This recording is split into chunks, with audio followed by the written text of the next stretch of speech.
they're changing my voice. So in this video, I want you all to understand two things. One, they're trying to change the way I look and the way I sound to try to make it so I magically seem like a crypto Jew. Okay. Now here's where it gets a bit interesting. Where I'm somewhat mixed with Jewish.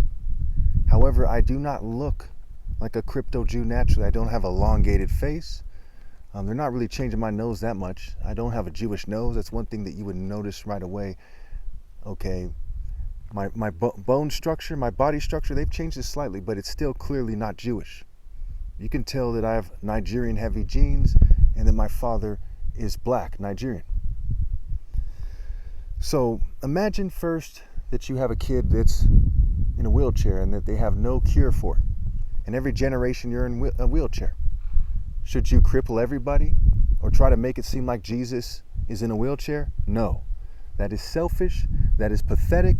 The people who are part of your group shouldn't want you to do it either. They should hate you for it if you try to do that. So it is with trying to make the Son of God seem Jewish. Bear with me now. First, let's consider what a Jew is. What is a Jew in popular culture? There's Bibi Netanyahu. There's a Jew who played the elf in the movie Elf. There's Rick Moranis. There's Frodo Baggins types. There's rabbis, right? They tend to be a little goofy. Again, I'm not racist. I'm part Jewish. They tend to be strange, right? That is what they are in popular culture. Typically, generally, when you see them in New York, when you see them at a synagogue, that's how they are. The perfected man is not like that. The Son of God is not like that.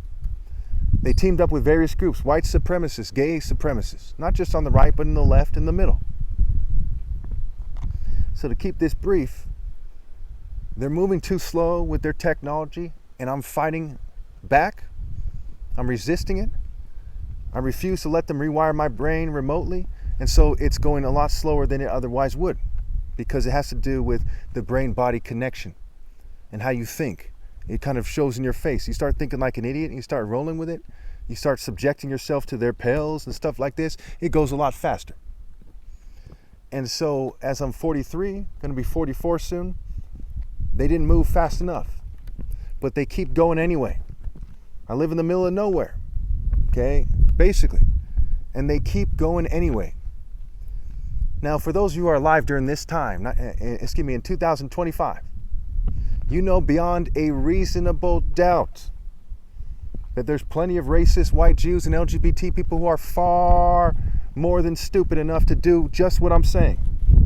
So to doubt me makes you stupid. But if you actually doubt me, if you're actually that dumb, do you at least admit that Jews, whites, and LGBT people and other people shouldn't come together to try to reduce a black man's look because they're jealous of him and they want to pretend they're ideal? Do you at least have the basic decency and courage and heart to admit that?